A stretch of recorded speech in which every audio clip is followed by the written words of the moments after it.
De la vivienda, ya digo, hablaremos Dios mediante la semana que viene. Ahora vamos con la cuestión económica. Y a mí, José María, hay una cosa que lo que más me ha llamado la atención es, hay una especie, un eslogan, digamos, en el que son coincidentes los campos de economía y vivienda, que es que un país de propietarios, volver a ser un país de propietarios, ¿verdad? Lo cual está francamente bien.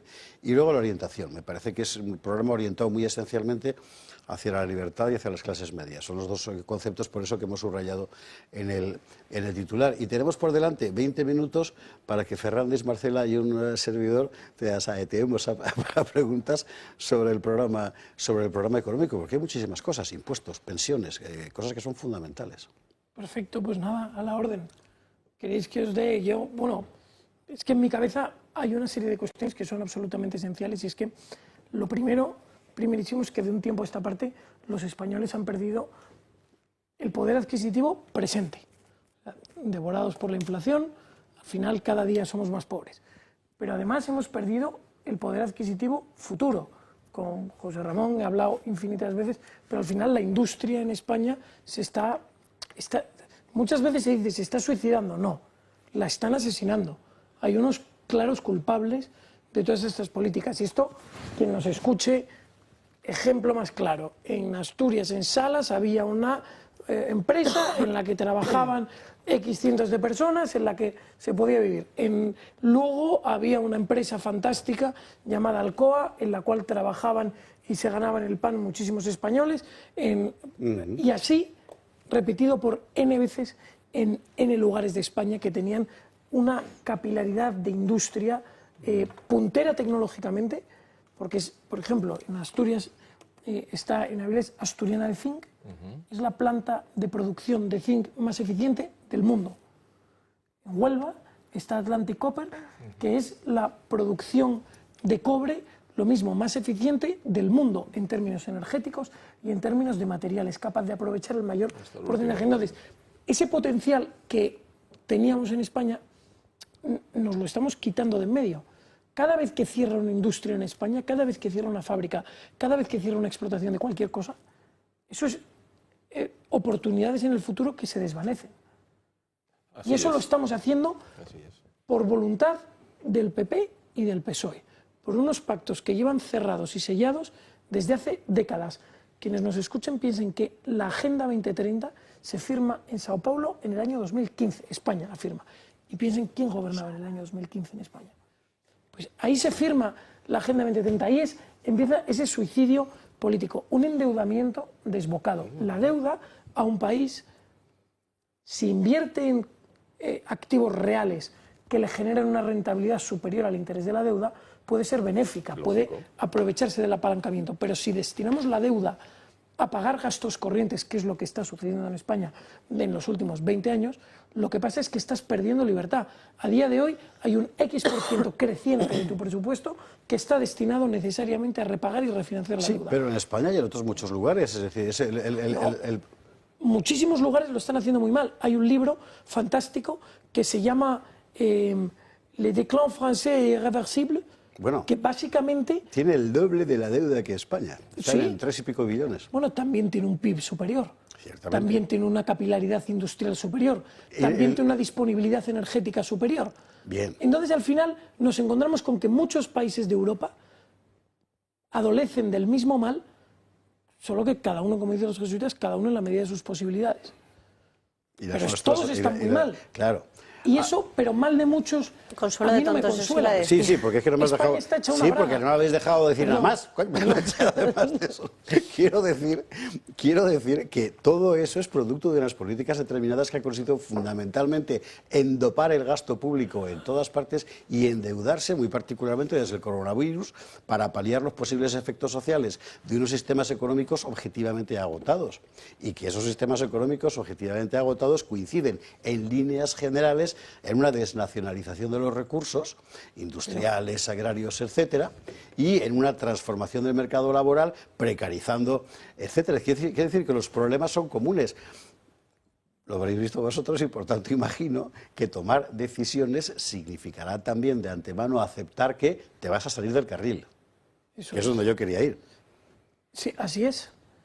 Pero todo el mundo, cada vez que existe una tendencia generalizada que con Vox yo creo que se acentúa. Y es que cada vez que dices que vas a hacer algo diferente, ya salen a decirte no se puede. Eso no sirve para nada. No, yo no he dicho no, eso es el chocolate del oro. No lo digo por ti. Lo digo por generalizado. De tal forma que cuando nosotros salimos y decimos, oye, vamos a recortar, mira, hemos localizado, y lo tienen colgado en nuestro programa en la web, que acceda a la web de Vox, busquen ahí el programa de económico y se lo pueden descargar. Tenemos localizados 180.000 millones de euros con un grado de detalle razonable, no indicamos cada partida, un grado de detalle razonable, 180.000 millones de euros que se podrían empezar a atacar mañana mismo. En un análisis de mes y medio de gobierno con una mayoría absoluta, ese gasto podría razonablemente reducirse en un 90%. Además de eso, existen unas ineficiencias localizadas en un informe del Instituto de Estudios Económicos de 60.000 millones de euros, que de nuevo son razonablemente localizadas. Te habla de algunos procesos administrativos que están duplicados en los 3 niveles de la administración, te hablan de algunas peticiones de documentación que lastran los plazos, te dicen, oye, pues si los plazos medios duran 14 meses, pues tenemos localizado que 7 meses de esos 14 se podrían reducir. O sea, que no es sencillo, son 2 folios, pero se puede. Bueno, en total 240.000 millones de euros que se podrían empezar a atajar y a cortar ya. Bueno, pues cuando esto lo exponemos, siempre hay algún listillo que llega y dice, no, es que si no tocáis las pensiones eso no vale para nada. Entonces mejor que no hagáis nada. No, pues, lo que pasa es que se referirá a que el gasto tiene 2 componentes. Es el gasto social, que implica que tienes que seguir gastando en educación, sanidad, pensiones, bienestar general, y tú ahí no entras. Tú estás hablando de reduplicaciones, estás hablando de michelines, como decía aquel dirigente del Partido Nacionalista Vasco. Es que hay mucha gente eso puede que ir dice, fuera. No, los michelines son el chocolate del loro. ¿Qué va a ser el chocolate lo estructural del loro? en España es la deuda y las pensiones y eso no lo puedes tocar. Bueno, eso no ¿qué es va a así. ser el chocolate? Eso no es así. Y son los números. Aparte de que os importará poco que venga el listo y os diga esto no se puede hacer. No. Porque cuando tengáis la oportunidad de hacerlo, lo hacéis. Claro. Eso es. Pero para tener la oportunidad necesitamos que todos ustedes que nos ven en sus casas vean con ánimo, vean con fuerza, vean con pasión todas estas opciones que ponemos encima de la mesa. Necesitamos que todos los votantes, que todos los oyentes, que todos los televidentes salgan a hacer campaña en favor de Vox, salgan a decir abierta y explícitamente que esto es razonable. Ha enviado un vídeo Laffer. Laffer es el economista que dibujó la curva de Laffer, es una teoría económica que dice que a partir de determinado nivel de presión fiscal la recaudación baja porque el país se empobrece. He tenido una entrevista esta mañana con Daniel Lacalle, esta mañana no, el lunes, con Daniel Lacalle, que precisamente dice, oiga, es que en este programa de Vox todo lo que sale es razonable, aquí no hay barbaridades, no hay ninguna salvajada. Es que estamos hablando con muchísimos expertos del sector inmobiliario, de la industria, que nos dicen, es que esto que decís es lo que debía haberse dicho y lo que mucha gente pensaba hace 40 años y que nadie se ha atrevido a ejecutar. Claro, y ahí es donde yo iba antes, porque significa en buena medida mover, no tanto el sistema político, evidentemente, como buena parte de prebendas adquiridas de sectores enteros, esto sí, del sistema político y de inercias. Por eso, el programa económico de Vox, tal como lo habéis planteado, comporta una reforma política muy importante. Muy importante. Una reforma estructural de España, que es la reforma que haría España viable en el largo plazo. España, tal y como está configurada hoy, la estructura de gastos de España a día de hoy, si seguimos como estamos, vamos a la quiebra de forma necesaria. Pero no solo eso, tenemos una estructura productiva lamentable que obedece a la malísima negociación de acceso que efectuó Felipe González cuando tuvimos la oportunidad de integrarnos en el mercado común. Ahí admitimos que nuestra agricultura y nuestra industria sufrían lo indecible, cuando no era necesario. Simplemente querían el paraguas del mercado común europeo y dijeron, entraremos y aceptaremos pulpo como animal de compañía. Y aceptaron la destrucción de una industria que era puntera en distintos ámbitos. Evidentemente la naval lo era, evidentemente la automoción lo era y lo sigue siendo en alguna medida. Pero ahora mismo tenemos unos porcentajes tan bajos de industria y de agricultura en relación con el Producto Interior Bruto que realmente tenemos que reaccionar o dependeremos total y absolutamente de suministradores terceros que al final nos tendrán cogidos por el cuello. Y aunque solo fuera por autonomía y por libertad, tenemos que que potenciar esos sectores. Total. Entonces, ¿cuál es el problema? La energía, que es transversal. Cuando se habla de Francia, es lo único que envidio de Francia. En todo lo demás es un Estado fallido. Pero esa energía nuclear que le proporciona el 73%. En materia de energía, vamos a seguir, si os parece, exponiendo por ítems la cuestión, porque hay preguntas que todo el mundo se está haciendo. Una cuestión que la de la incluimos energía en es el básica. programa, precisamente, es la energía. Impuestos. Interesantísimo. Cada central nuclear española tiene en su configuración, imagínense, cuando se hizo el espacio, tienen espacios adyacentes preparados para instalar centrales nucleares adicionales. Tienen además toda la equipación, tienen el suministro de agua, que es fundamental en una central nuclear, tienen el acceso a la red eléctrica, que es también fundamental. Sería muy sencillo instalar en España en algunas centrales núcleos adicionales perfectamente ordinarios, es decir, de 1 megavatio, o sea, pero mucho más sencillo sería instalar en alguno de estos emplazamientos 2 centrales modulares que se instalan en un lapso de tiempo muchísimo más breve, modulares que pequeños, en un lapso de 2 años eres capaz de tenerlas funcionando y generando y produciendo, que es una energía segura, que es una energía contrastada, que es una energía que ya está testada y que además no solo piensen en la energía quienes nos escuchen, piensen en toda la cadena de producción. Cada vez que tú tienes a un ingeniero nuclear, a un físico nuclear, a un químico nuclear que se especializa en la producción y gestión de estas centrales, tienes a un tipo que aporta un valor añadido brutal al país, que es infinitamente mejor que una placa fotovoltaica, aun en el caso de que aportase la misma energía, cosa que no sucede. Esa placa fotovoltaica la traes de China, la instalas, la atornillas, la enchufas y ahí se ha quedado toda la ingeniería que tienes que desplegar. Y cuando quiere el chino te la apaga, que parece que la gente no se ha enterado todavía, bueno, pero yo lo repito cada vez. Y desde luego no te la reemplaza, porque la placa fotovoltaica cada X años hay que reemplazarla. Vale, energía. Esto significa apartarse, por tanto, de la línea dominante hasta ahora, tanto PP-PSOE, que ha consistido fundamentalmente en beneficiar al lobby de las renovables en lugar de tener como horizonte la soberanía energética nacional. Ya sabemos que esto no choca contra lo que pueden decir con las directivas de la Unión Europea, porque acaba de demostrarnos Teresa Rivera, gracias desde Bruselas, ¿verdad? A buenas horas. Que la energía nuclear también vale. Entonces, importante, energía, por tanto, tenemos una opción. Me queda por saber, impuestos, pensiones, Marcela.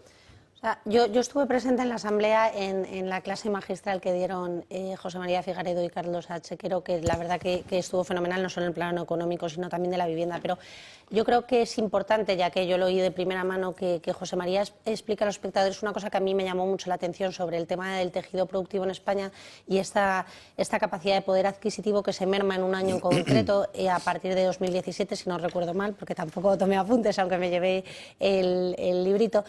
Y que está muy relacionado con estas políticas verdes que hablaba de la Agenda 2030 que se aprueba precisamente o que España se adscribe en el año 2015, ¿no? Que es el tema de las emisiones de CO2. O sea, yo creo que es importante que los espectadores también conozcan que muchísimas de las políticas a las que se adhieren Partido Popular y Partido Socialista a lo largo de los últimos años, al fin y al cabo el bipartidismo que nos ha gobernado en España, traen una ruina directa y una consecuencia directa en nuestra industria, en nuestro poder adquisitivo, en nuestros impuestos. Eso es. Pero es que realmente, al final, todas estas políticas verdes, ¿en qué acaban? Porque muchas veces, no, bueno, al final son impuestos.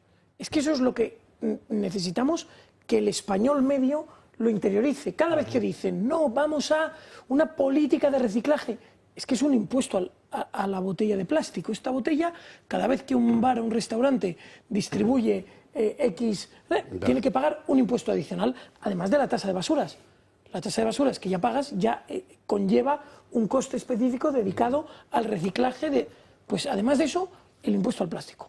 Ahora el CO2 es un impuesto a la emisión de CO2. Tú tienes una fábrica cualquiera y en tus procesos industriales emites CO2, pues tienes que pagar un impuesto adicional. ¿Y ese impuesto adicional qué hace? Encarecer el producto final. Encarecer el producto final e impedir la competencia con el producto de fuera. Verán ustedes ahora, quienes nos ven desde casa, una cantidad tremenda de automóviles de marcas desconocidas. No voy a mencionarlas aquí. Son chinos. Son unos automóviles que vienen de China, producidos, que son perfectamente homologables a los europeos, con unas calidades inferiores y con unos precios muy inferiores, porque no tienen la regulación que tenemos aquí en cuestiones de contaminación, en las más básicas. Tampoco lo tienen en cuestiones laborales. Tampoco. Y al final, ¿qué sucede? La industria del automóvil europea desaparecerá y quedará barrido por la industria del automóvil Y alguien chino. se llevará una comisión. Me estoy poniendo en el lugar de cualquiera de nuestros espectadores, que le hemos dicho que le vamos a contar un programa económico y quieren saber qué pasa con el paro, qué pasa con los impuestos, qué pasa con las pensiones. Proponemos una bajada de impuestos radical. Tiene que ser una bajada brutal. Y hablamos, el IRPF. Proponemos que haya un mínimo exento de 22.000 euros. Los primeros 22.000 euros, 0%. IRPF, todo, nacional y autonómico. Gira 180 grados el sistema. A partir de esos 22.000 euros empieza un primer tramo al 15% hasta los 70.000 euros de renta. El primer euro a partir de los 70.000 euros cotiza al 25%. Ya está. Y a partir de ahí se reduce 4 puntos porcentuales por cada hijo que tenga el contribuyente. Es decir, si cobras 50.000 euros, tributas al 15%, por lo tanto, si tienes un hijo, no tributas al 15, sino al 14, al 11%. Esa es la idea. Vale. Que por cada hijo que tengas se te rebaje. Seguimos. Todo esto sobre la convicción laferiana de que bajar los impuestos lo que hace es que la gente juegue más. No. Nosotros dejando tenemos el dinero en el bolsillo del que lo ha ganado. Sí, ¿verdad? pero nosotros en el plan económico que tenemos y en el cálculo que introducimos en el programa somos súper prudentes, súper conservadores. No estimamos ningún crecimiento económico derivado de la bajada de los impuestos que proponemos. Toda la bajada que proponemos iría contra la reducción del gasto directa que sugerimos. Y la bajada, el coste de la bajada fiscal que proponemos tendría un impacto de entre unos 70 y unos 90.000 millones de euros. ¿Vale? Y sin embargo, vemos costes que podríamos empezar a recortar por 180.000 millones de euros. Es decir, podríamos recortar más gastos no esenciales, no fundamentales para el bienestar de los españoles que la rebaja fiscal que proponemos. Has hablado de directos. ¿Y los impuestos indirectos?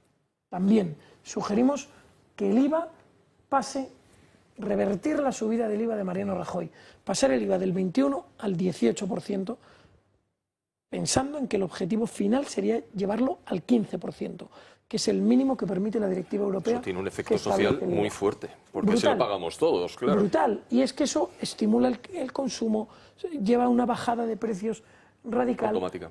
Entonces, creemos que eso puede tener un impacto directo. También una rebaja del impuesto de sociedades. Esto ha tenido un efecto benéfico en todos aquellos países en los que se ha aprobado. En España tenemos un problema grave con el crecimiento de las empresas. Las empresas se quedan estancadas para evitar alcanzar los tramos de cotización por impuestos. Las personas físicas y las personas físicas también. Es la vida de un autónomo eso que está contando. Entonces, tenemos... Bueno, sí. pero es que muchas pymes y micropymes se mantienen y no se constituyen en sociedades y no empiezan a crecer. Total, y eso es tristísimo, y empobrece tenemos que eliminar el tejido empresarial. Ese freno, es un freno, eso es tremendo. Pensiones. Pensiones, creemos que España tiene un problema. Las cifras que tenemos de las pensiones claramente muestran una caja de las pensiones con un patrimonio neto negativo, ya a día de hoy. Y la evolución necesariamente es a peor. A peor, sí. Muchos dicen, no, hace falta la inmigración para pagarnos las pensiones. Esto es objetivamente falso. Falso. Con los salarios que tienen no pagan nada, porque no puede ser, claro. Hay una curva en la que se muestra el crecimiento de la pensión media real y la evolución del salario medio real.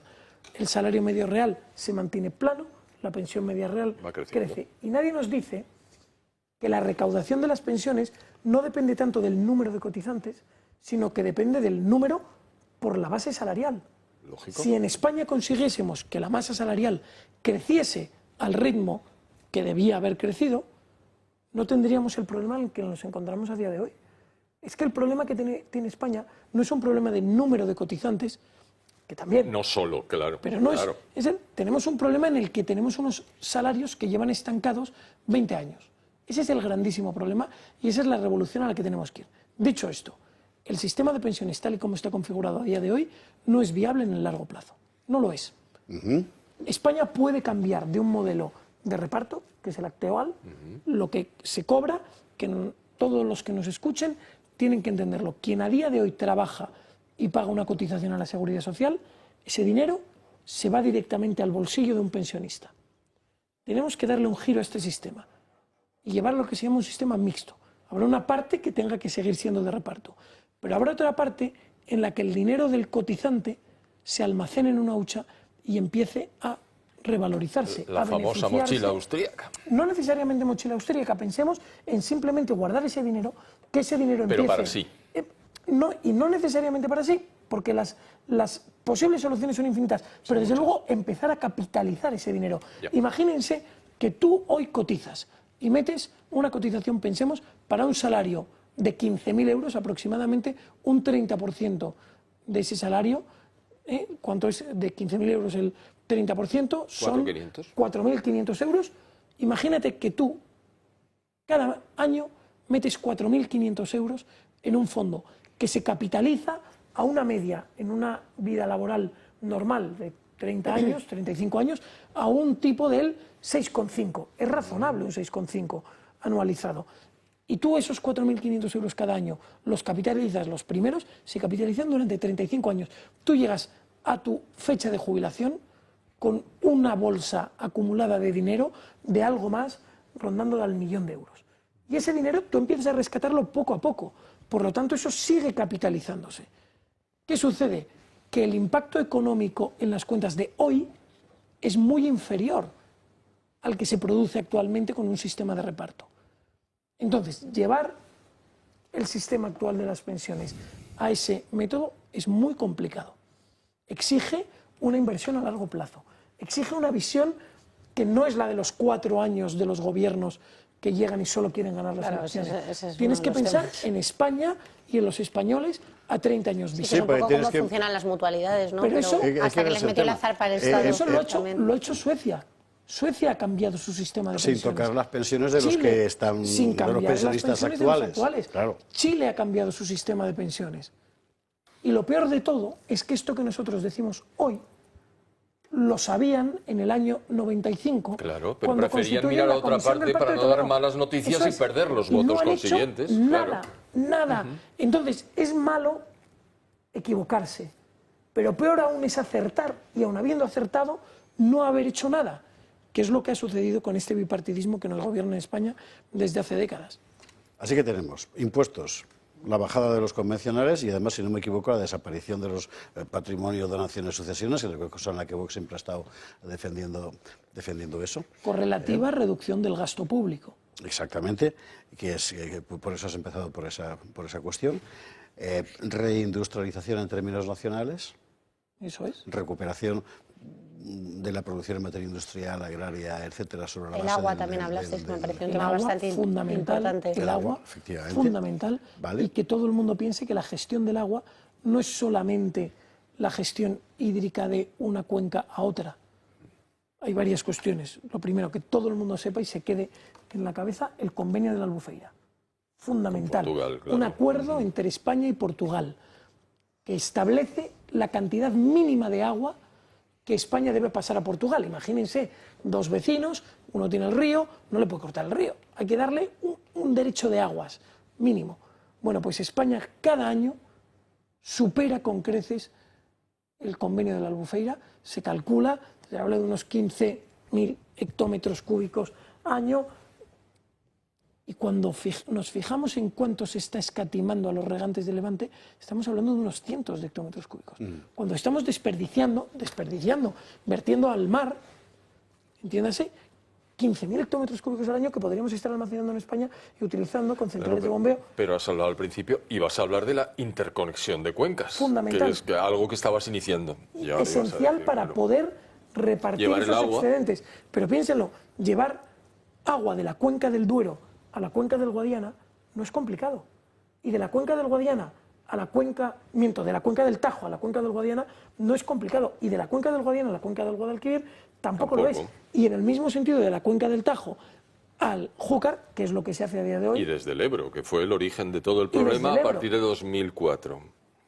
Cuando Además, Zapatero anuló el plan hidrológico El plan hidrológico nacional que nacional. tenía Bueno. contemplada la construcción de las presas para que no se diera la dana que se ha dado al final Eso es. y además la interconexión de las cuencas para Que, regar por la cierto, parte inferior del Mediterráneo español. Eso era dichos todo. problemas, que todo el mundo lo sepa, habían sido identificados por la señora Teresa Rivera cuando era secretaria de Estado y era ministra, esta señora del PSOE, cuyo nombre ahora mismo no recuerdo, y reconoce en un documento que se autorizan una serie de... tal, estamos hablando del año 2011 a principios, se autorizan una serie de presupuestos para encauzar el Barranco del Pollo, para evitar el riesgo de riadas. Y esto lo firma Teresa Rivera. Y cuando luego Teresa Rivera es ministra, no hace nada con esto y ahí tenemos la Dana, que solo Narbona.